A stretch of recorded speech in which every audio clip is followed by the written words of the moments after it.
Hello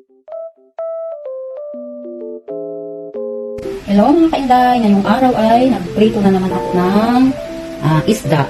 Ayan. Nilagyan ko to ng flour mga kainday. Ayan.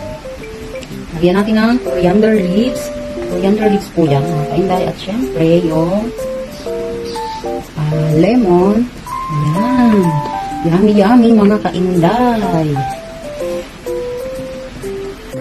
Hello mga kainday.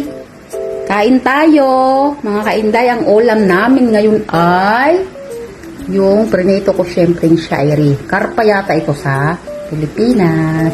Ang social no, may pa lemon pa. May pa parsley, may pa ano pa, coriander pa. Ayan mga kainday. Oh, kain tayo, mga kainday. Kamay-kamay tayo. Kain na tayo.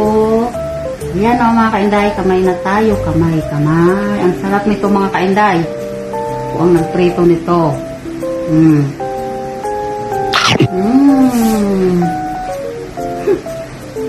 Kain tayo, version lemon. Kain tayo po mga kainday. Dito lang ko nakakain nito mga kainday.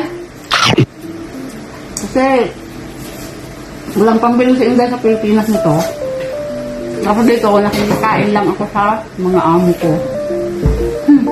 Kain!